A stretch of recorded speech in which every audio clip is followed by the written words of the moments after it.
날씨가 좀 많이 추워졌습니다. 우리 다시 한번 옆에 사람들과 우리 인사하실 때에 사랑합니다 인사하시길 바랍니다.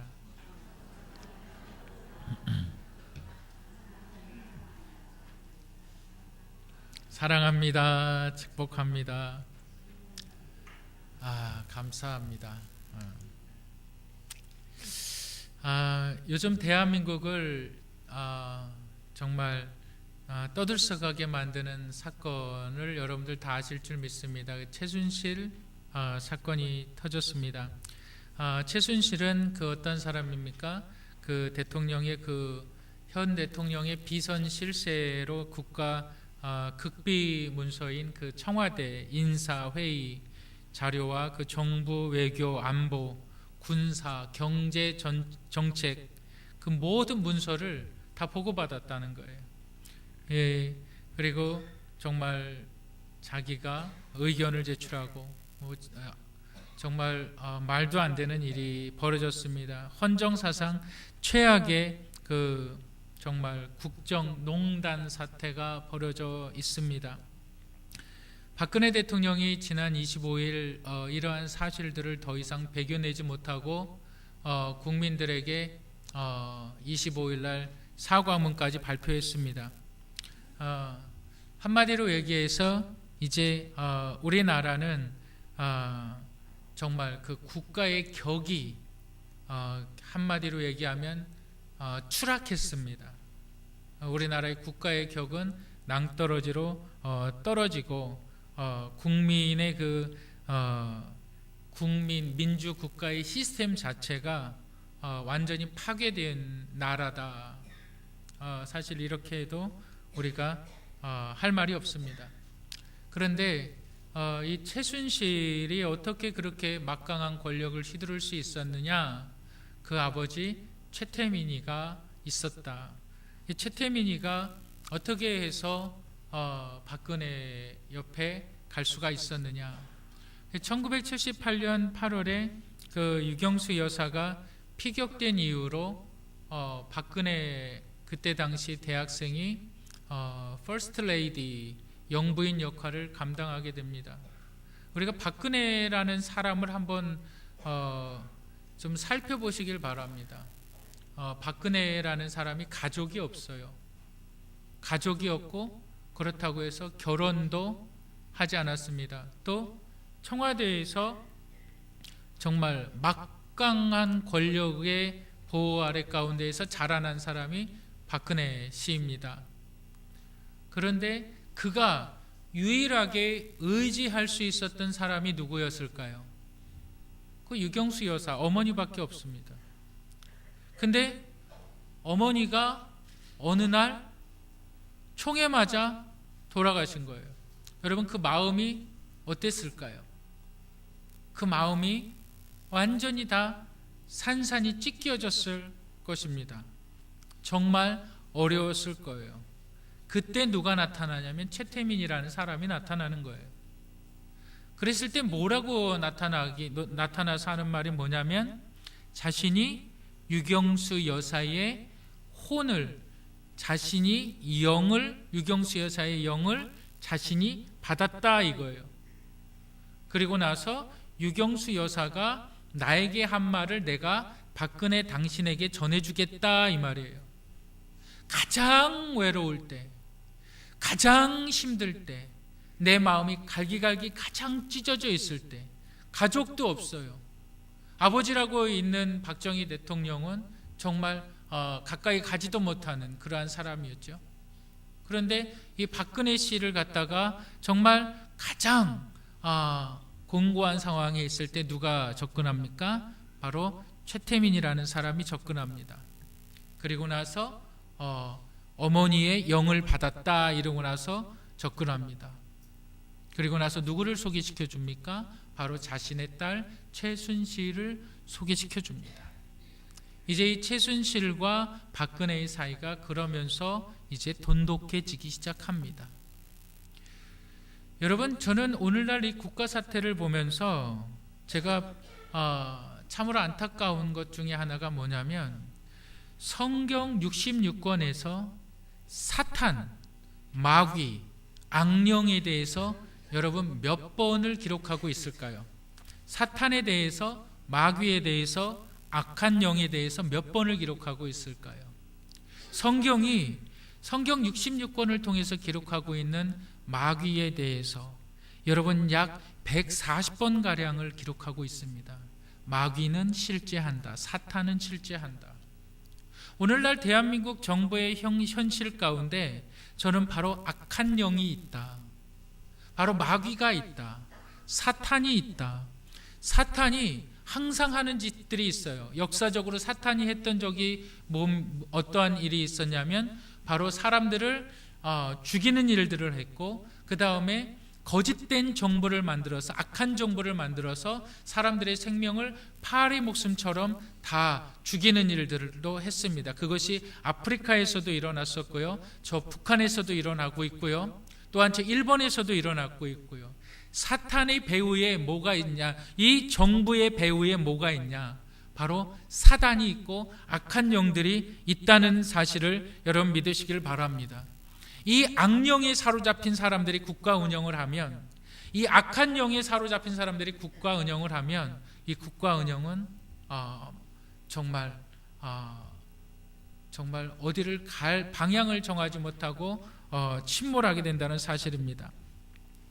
여러분, 그 악령이라는 그 말은 성경에서도 수없이 많이 얘기하고 있는데, 악하다. 이 악이라는 말이 그 성경 원어에 보면 포네리아스라고 말을 합니다. 이 포네리아스라고 말을 하는데, 이 악하다라는 말에서 무슨 말이 나오냐면 바로 노동, 일하다라는 말이 나와요. 노동, 일하다는 말이 그 포네오라는 말이 악하다라는 말에서 나오게 된 말입니다. 이게 무슨 말이냐? 이 신약 성경이 기록되어져 있을 당시에 보면 많은 노예들이 강제 노동에 시달리게 됩니다. 그래서 포로로 잡혀온 사람들이 광산이나 그 채석장 등에서 중노동의 일을 합니다. 중노동의 일을 하면서 몸이 견디질 못해요. 그래서 2개월, 3개월 살다가 6개월 살다가 때로는 사람들이 죽기도 합니다. 노동은 신성한 것입니다. 노동은 정말 거룩한 것입니다. 그런데 이 노동이 악한 자들에 의해서 변질되어 버렸습니다. 그래서 이 노동으로 인하여서 내가 생명대로 살지 못해요. 내가 이 노동으로 인하여서 내가 바라봐야 될 곳을 바라보지 못해요. 한마디로 얘기해서 사람들이 이 악한 세상에서 이 노동에 힘이 들어가면서, 이 노동의 채찍을 맞아가면서 숨돌림 틈이 없이 매일매일 바쁘게 살아간다는 거예요. 그 뒤에 무엇이 있느냐? 바로 악령이 있다. 여러분, 이것입니다. 제가 오늘 정부 이야기를 하면서, 박근혜 씨 이야기를 하면서 또한 이 악한 영들에 대해서 지금 전반적으로 이야기를 해드렸습니다. 이것을 기초로 해서 이제 이러한 모든 상황들 가운데서 그러면 저와 여러분들은 안전하냐? 절대 그렇지 않다. 그럼 우리를 악한 영이, 사단이, 마귀가 우리를 어떻게 시험하고 어떻게 넘어뜨리느냐? 여러분들이 어떠한 시험을 당하고 있느냐? 그것을 오늘 말씀을 통해서 깨닫는 시간이 되기를 주님의 이름으로 축복합니다. 우리가 첫 번째 알아야만 되는 것이 있는데, 창세기 3장은 여러분들 다 아시다시피 사단이 누구를 시험합니까? 바로 하와를 시험하는 과정에 있습니다. 그래서 이 하와에게 이 마귀가, 사단이 접근을 합니다. 그런데 이 접근을 하는 이 사단이 하와를 속이게 됩니다. 어떻게 속이게 됩니까? 우리가 첫 번째 알아야 할 사단의 계략, 그 첫 번째는 사단은 자신의 모습과 목적을 숨깁니다. 철저하게 자신의 모습과 목적을 숨깁니다. 우리 본문 창세기 1장 다 같이 한번 읽어보도록 하겠습니다. 본문 창세기 1장 읽겠습니다. 시작. 그런데 뱀은 여호와 하나님이 지으실 들 짐승 중에 가장 간교하니라. 뱀이 여자에게 물어 이르되 하나님이 참으로 너희에게 동산 모든 나무의 실과를 먹지 말라 하더냐.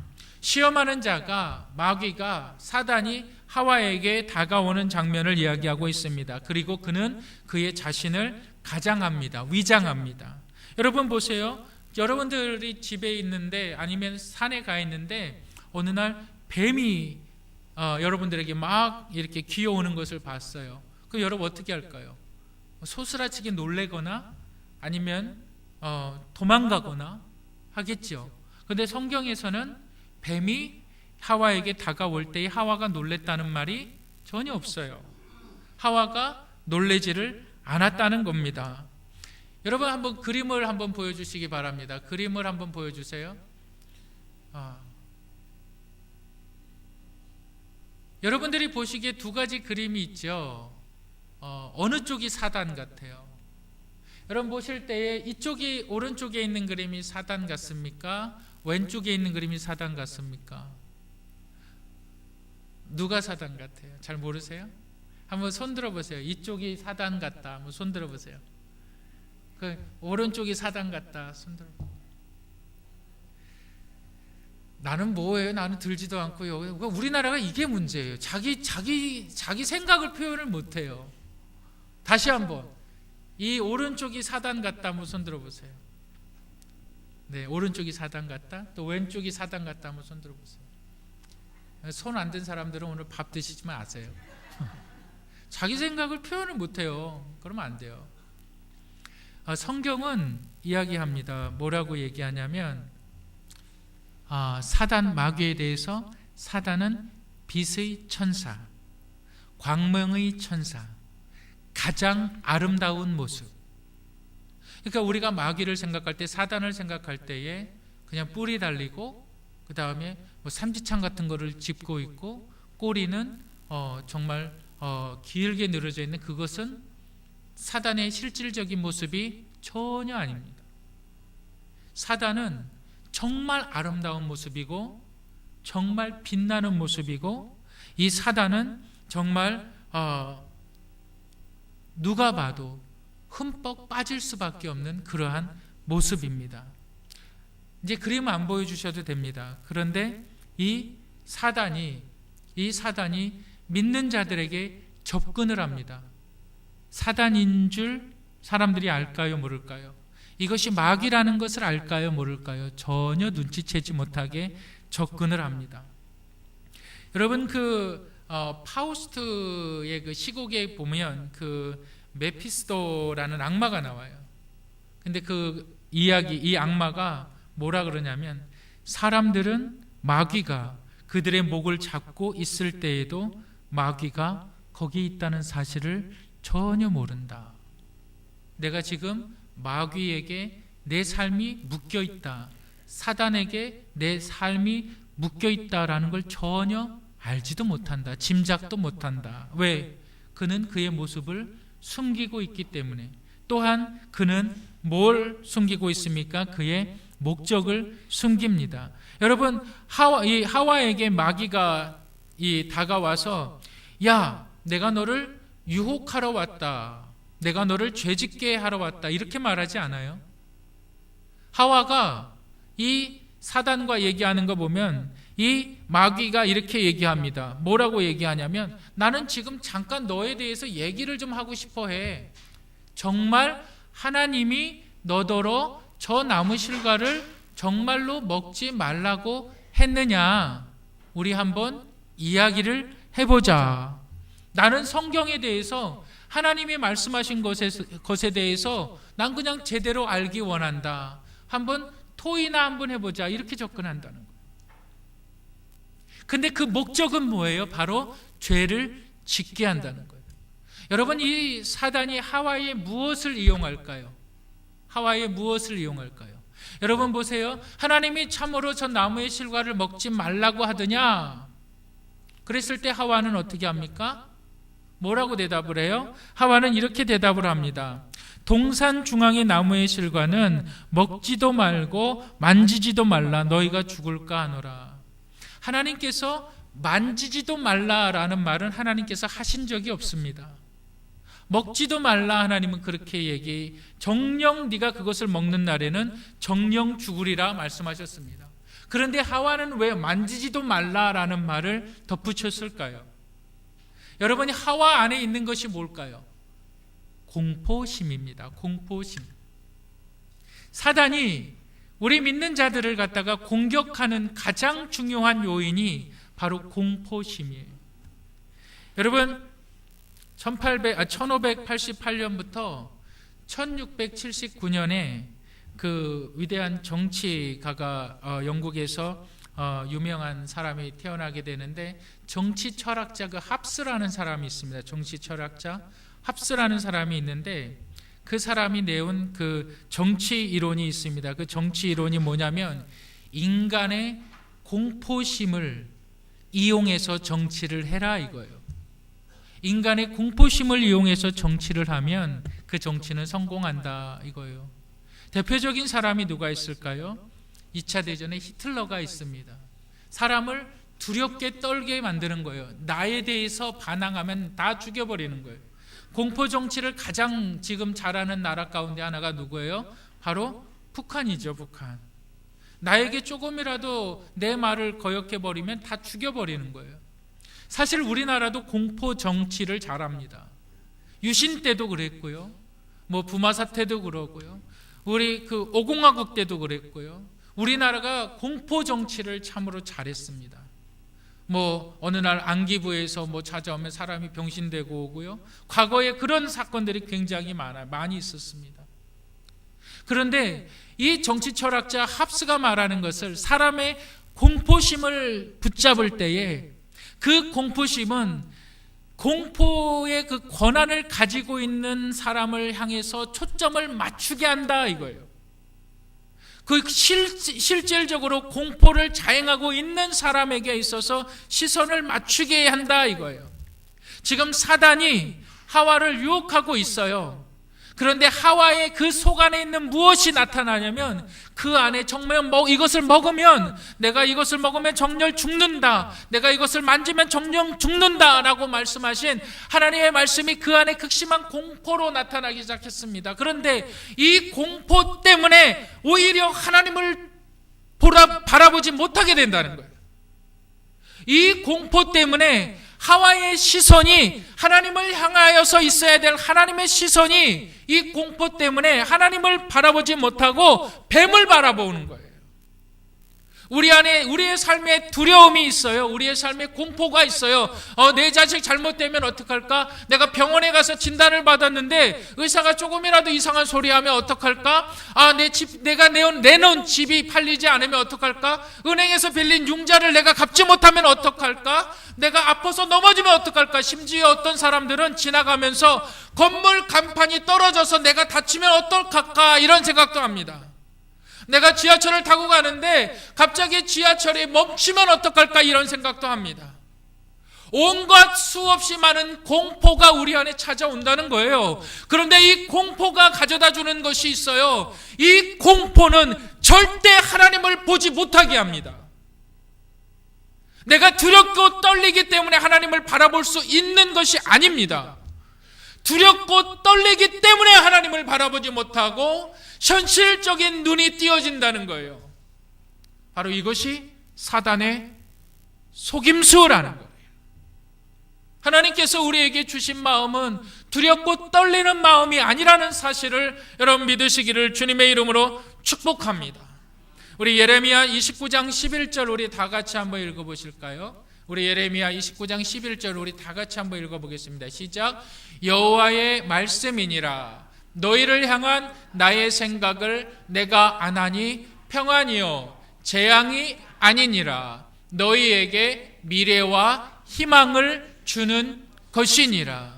하나님께서 우리에게 주신 마음은 재앙이 아니라 우리에게 주신 마음은 평안이고 우리에게 주신 마음은 미래와 희망인데, 우리의 삶에 수없이 찾아오는 두려움과 공포 때문에 우리는 오히려 하나님을 등진다 이거예요. 내가 두렵기 때문에 하나님 앞에 나오는 것이 아니라, 내 삶의 미래가 암담하기 때문에 하나님 앞에 나오는 것이 아니라, 내가 하나님 앞에 나오지 아니하고 세상 가운데 더욱 빠져들어간다 이 말이에요. 이것이 사단이 하와를 향해서 속이는 목적입니다. 여러분들, 사단이 우리를 유혹합니다. 우리에게 온갖 두려움을 갖게 합니다. 공포를 갖게 합니다.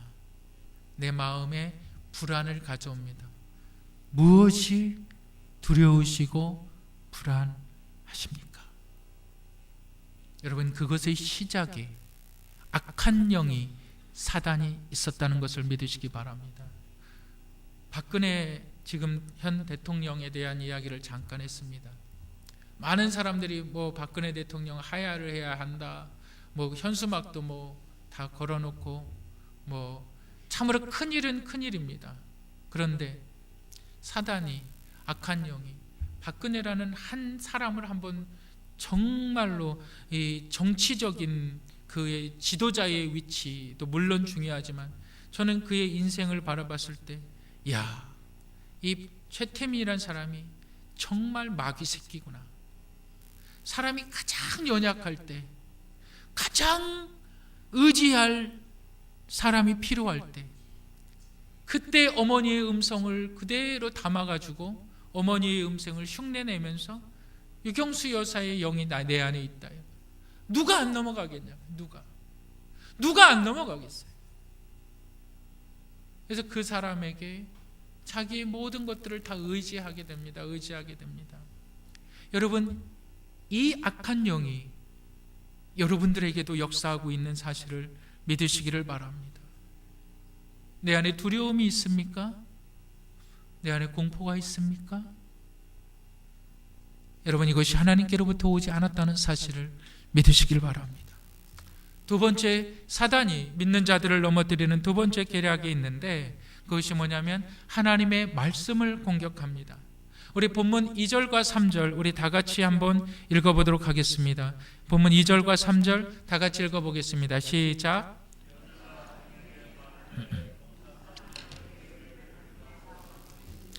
동산 중앙에 있는 나무의 열매는 하나님의 말씀에 너희는 먹지도 말고 만지지도 말라, 너희가 죽을까 하노라. 야, 정말 하나님이 너에게 그랬냐? 네가 그 사과 하나 먹는다고, 그 선악과 하나 먹는다고 정말 네가 죽냐? 야, 그 말도 안 되는 소리 하지 마. 사단이 한번 까르륵 막 웃는 걸 한번 생각해 보세요. 야, 그게 하나님이냐? 그게 말이 되냐? 야, 그까지 과일 하나 먹었다고 네가 죽는다는 게 말이 되냐? 지금 본문이 그 말씀이에요. 하나님의 말씀에 대해서 사단이 지금 뭘 합니까? 의심하게 만들죠. 야, 하나님이 정말 그렇게 째치한 분이냐? 그것은 아니야. 네가 이것을 먹으면 네가 눈이 밝아져서 더 많은 것을 누릴 수 있는 것을 하나님이 알게 되는 거야. 하나님은 곧 너를 향해서 희귀하고 있는 거야. 여러분, 이러한 사단의 전략은 수천 년 동안 계속되어 왔다는 사실을 여러분 믿으시길 바랍니다. 오늘날 많은 사람들이 하나님의 말씀에 대해서 의심합니다. 하나님의 말씀에 대해서 자기 마음대로 해석을 합니다. 자기 멋대로 생각을 합니다.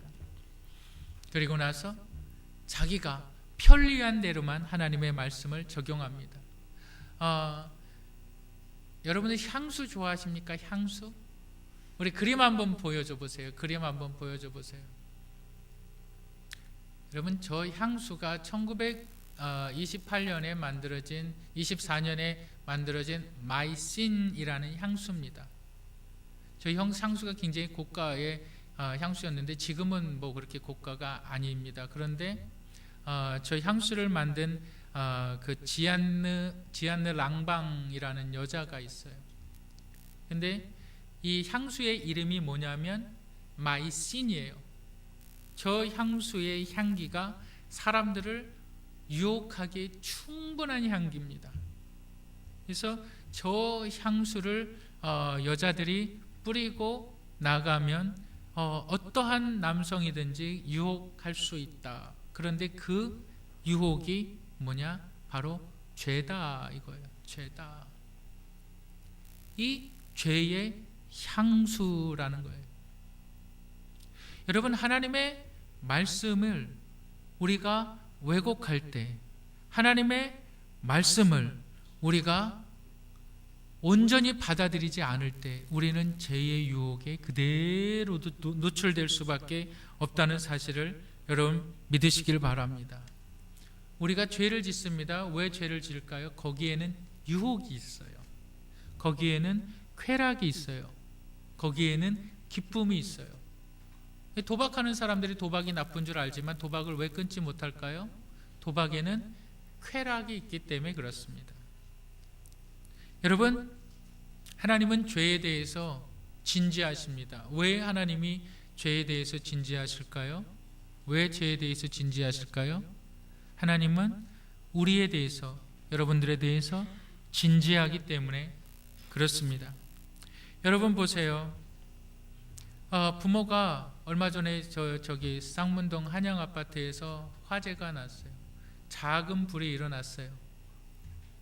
촛불 하나가 넘어져서 화장지를 태우고 그것이 부엌에서 불로 번졌습니다. 어린아이가 성냥을 키면서 불에서 집에서 장난을 합니다. 그랬을 때에 부모는 어떻게 합니까? 성냥을 뺏어버리거나 아니면 혼을 냅니다. 왜 그럴까요? 그 성냥 하나로 시작된 것이 그 아이를 죽게 할 수도 있고, 그 성냥 하나로 시작된 것이 그의 집을 다 태워버릴 수도 있고, 그 성냥 하나로 시작한 것이 그 아이를 불구로 만들 수도 있고, 그 성냥 하나로 시작한 것이 자신의 모든 가족들을 다 죽일 수도 있기 때문에 하나님은 죄에 대해서 진지하십니다. 왜? 하나님은 우리에 대해서 정말 진지하시기 때문에. 사단이 하는 말이 있어요. 하나님의 말씀을 믿지 않게 합니다. 내 마음대로 하나님의 말씀을 해석하게 합니다. 하나님의 말씀이 증거되어도 하나님의 말씀이 내 삶에 전혀 영향을 미치지 못합니다. 왜요? 내 마음대로 해석하기 때문에. 그것이 누구의 영향이냐? 바로 사탄의 영향이다. 주일날 하나님의 말씀이 선포되어집니다. 내 두뇌라는 정화 과정을 거칩니다. 하나님의 말씀을 그대로 믿지 않습니다. 내 지식으로 판단합니다. 하나님의 말씀을 그대로 믿지 않습니다. 내 경험으로 판단합니다. 하나님의 말씀을 그대로 믿지 않습니다. 내 주위에서 신앙생활을 하는 사람들의 모습을 보고 판단합니다. 하나님의 말씀은 이미 오염되어 버렸습니다. 그 중심에 누가 있다고요? 바로 사탄이 있다고요. 우리가 세 번째로 알아야만 하는 것이 있는데, 세 번째로 믿는 자들을 넘어뜨리는 사단의 공격은 하나님의 인격을 공격합니다. 하나님의 인격에 대해서 공격합니다. 우리 본문 5절과 6절을 한번 다 같이 읽어보도록 하겠습니다. 본문 5절과 6절 다 같이 읽겠습니다. 시작. 너희가 그것을 먹는 날에는 너희 눈이 밝아져 하나님과 같이 되어 선악을 알 줄 하나님이 아심이라. 여자가 그 나무를 본즉 먹음직도 하고 보암직도 하고 지혜롭게 할 만큼 탐스럽기도 한 나무인지라. 여자가 그 열매를 따먹고 자기와 함께 있는 남편에게도 주매 그도 먹은지라. 여러분, 사단은 하나님의 말씀에 대해 공격할 뿐만이 아니라 한 걸음 더 나아가서 하나님의 인격에 대해서 공격합니다. 인격, 그 영어로 얘기하면 뭐죠? 퍼스널리티라고 얘기하는 그 사람의 품성, 그 사람의 인격에 대해서 공격합니다. 이게 지금 그 말이 뭐냐면, 온 세상 천지를 만드신 하나님, 해와 달을 만드시고 온 땅에 기는 동물들을 만드시고 인간을 만드신 그 하나님, 근데 그 하나님을 지금 뭐라 그러냐면, 너희가 그것을 먹는 날에는 선악을 아는 줄 하나님이 아심이라. 하나님을 어떠한 사람으로 하나님을 어떠한 분으로 만들어 버리는 거예요? 정말 째째한 사람으로 만들어 버리는 거예요. 하나님의 인격을 모독하는 거예요. 하나님의 완전하심을, 하나님의 선하심을 모독하는 거예요. 하나님의 완전하신 인격을 모독하고 하나님의 완전하신 선악을 모독해버리는 거예요. 아담과 하와의 마음속에는 이제 하나님에 대한 믿음이 사라지기 시작합니다. 여러분 한번 생각해 보시기 바랍니다. 우물이 있어요. 우물 안에 일단 독이 퍼지면 그 물은 어떻게 됩니까? 우물 안에 독이 퍼져버리면 그 물은 버릴 수밖에 없습니다. 그 물은 우리가 먹어서는 절대 안 됩니다. 사단이 우리의 몸 안에 독을 퍼뜨립니다. 하나님의 인격을 믿지 못하도록 독을 퍼뜨립니다. 여러분 한번 잘 아시는 말씀인데, 여러분 룻기 1장에 보면 룻이 그 시어머니 나오미에게 고백합니다. 뭐라고 고백하냐면, 나로 어머니를 떠나며 어머니를 따르지 말고 돌아가라 강권하지 마시옵소서. 어머니가 가시는 곳에 나도 가고 어머니가 유숙하시는 곳에 나도 유숙하겠나이다. 어머니의 백성이 나의 백성이 되고 어머니의 하나님이 나의 하나님이 되시리니 어머니께서 죽으시는 곳에서 나도 죽어 거기 장사될 것입니다. 여러분, 룻에 있어서 가장 아름다운 신앙의 표현이 바로 이 고백이거든요. 그런데 만약에 누군가 룻이 나오미에게 하는 이야기를 듣고 누군가 나오미 옆에서 이렇게 말을 합니다.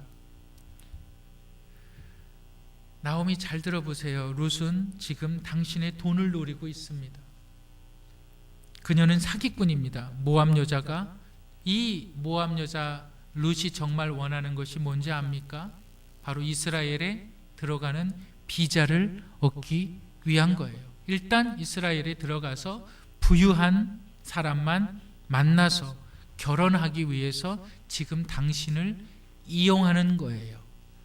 만약 누군가 나오미에게 그러한 말을 했다면 나오미는 룻이 아무리 선한 말을 하고 아무리 아름다운 말을 해도 그것을 정직하게 듣지 않고 생각하지 않습니다. 왜 그럴까요?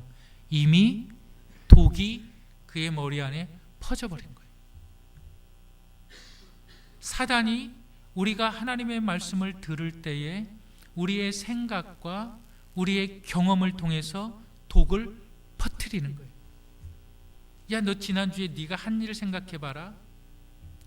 야, 지난주에 네가 한 일을 생각해보고 네가 하나님을 향하여서 네가 어떤 모습으로 살았느니 너 한번 생각해봐라. 독을 퍼뜨리는 거예요. 야, 주일날 예배가 중요하고 소중한지 알지만 주일날 예배 말고 다른 것에 쾌락이 있는 것을 쫓아가라. 왜? 다른 사람들 신앙생활 하는 걸 보니까 다른 사람들도 그렇게 하더라. 주일 빼먹어도 죽지 않더라. 하나님의 것을 도적질하고 내 마음대로 헌금 생활해도 그냥 잘 살아 보이더라. 내 마음이 독에 퍼져 있는 거예요. 하나님의 역사를 경험하지 못하는 거예요. 하나님의 방법을 알지 못하는 거예요. 우리가 교회 일을 이야기할 때 봉사나 섬김이라는 말을 합니다. 교회 일은 노동이 될 수가 없습니다. 왜요? 노동의 말의 시작은 악한다라는 말의 시작이 됐기 때문에 교회 일은 봉사라고 말을 하는 거고, 교회 일은 섬김이라고 말을 하는 거고, 교회에 드리는 예물은 헌금이라고 말을 하는 겁니다. 그게 그냥 붙여진 이름이 아니라 다 이름의 뜻이 있고 다 그 사용되어지는 명칭이 다 다른 겁니다. 내가 땀 흘리면서 죽어라고 교회에서 10시간, 12시간 일을 해도 그것은 노동이 되어지지 않는 이유는 그것이 예수 그리스도의 몸된 교회를 위하여서 내 육체가 헌신하고 봉사하는 것이기 때문에 그런 것입니다. 그런데 내 마음이 병들어 버렸어요. 내 신앙이 병들어 버렸어요. 그 병을 누가 퍼뜨립니까? 마귀 새끼가, 사탄이. 하나님의 말씀을 내 마음대로 판단합니다. 하나님의 말씀에 대해서 집사도 저렇게 하고 권사도 저렇게 하고 누구도 저렇게 하고 누구도 저렇게 하는데 뭘 나라고 뭐 대수냐? 이미 독이 퍼져 있습니다. 하나님의 말씀의 능력은 전혀 나타나지 않습니다. 그러다가 무슨 일이 딱 어려운 일이 생기면 하나님을 향하여서 손가락질합니다. 하나님 왜 나에게 이러한 일이 생깁니까? 하나님 왜 나에게 이러한 일들이 어려운 일들이 생깁니까? 하나님을 향하여서 원망을 합니까? 아니요. 하나님만 향하여서 원망을 합니까? 아니 주의 종을 향하여서도 수없이 원망을 합니다. 목사가 기도 안 해서 그렇다. 목사가 나를 위해서 기도 안 해서 그렇다. 이겁니다. 왜 그럴까요? 마음이 병들어 있기 때문에. 사단의 독이 퍼져 있는 거예요. 여러분 그렇다면 우리는 어떻게 해야만 할까요? 하나님의 말씀을 들어도 이 말씀이 전혀 내 마음에 와 닿지가 않아요. 이것을 성경은 뭐라 그러냐면 우리의 눈이 가리워져 있다. 그럼 우리는 이 문제를 어떻게 해결할 수가 있을까요? 우리 한번 찾아보겠습니다. 우리 시브리서 12장 2절 3절 우리 다 같이 한번 읽어보시겠습니다. 우리 큰 목소리로 한번 읽어보도록 하겠습니다. 시작. 믿음의 주요 또 온전케 하시는 이인 예수를 바라보자. 그는 그 앞에 있는 기쁨을 위하여 십자가를 참으사 부끄러움을 개의치 아니하시더니 하나님 보좌 우편에 앉으셨느니라. 너희가 피곤하여 낙심하지 않기 위하여 죄인들이 이같이 자기에게 거역한 일을 참으신 일을 생각하라. 너희의 기준이 목사가 기준이 아니다. 너희의 기준이 장로가 기준이 아니다. 너희의 신앙의 기준이 권사가 기준이 아니고 너희의 신앙의 기준은 집사가 기준이 아니고 너희의 신앙의 기준은 예수 그리스도다 이거예요. 예수 그리스도를 향하여서 너희가 말씀을 듣는 것이고 예수 그리스도를 향하여서 너희의 삶의 규범이 예수 그리스도를 향하여서 맞춰져야만 된다는 거예요. 여러분 이것이 우리가 사단으로부터 우리가 이겨나갈 수 있는 하나님의 능력이라는 사실을 믿으시기를 주님의 이름으로 축복합니다. 여러분들의 인생이 수치를 당하지 않기를 주님의 이름으로 축복합니다. 대통령이 탄핵을 해야 합니까? 언제 대통령이 이제 내려와서 또 이 국정을 또 어떻게 수습하고 어떻게 나가야만 합니까? 여러분들 솔직하게 제가 말씀드린다면 그분을 뽑은 것도 우리들이고 손가락질을 받아야 되는 사람들은 우리들입니다. 대통령 한 사람의 문제가 아니라 이 전 국민에 대한 문제입니다. 그 뒤에는 누가 있느냐? 바로 악한 영을 따르는 거짓된 마귀 새끼들이 있고 그 추종자들이 있다는 거예요. 여러분들의 삶의 중심에 하나님이 없으면 여기는 여러분들은 마귀 새끼들이고 마귀 새끼를 따르는 자들입니다. 여러분은 그것을 의심하시기를 바랍니다. 내가 하나님을 따르는 자인가? 마귀 새끼를 따르는 자인가? 여러분들의 신앙을 돌아보시기를 주님의 이름으로 축복합니다.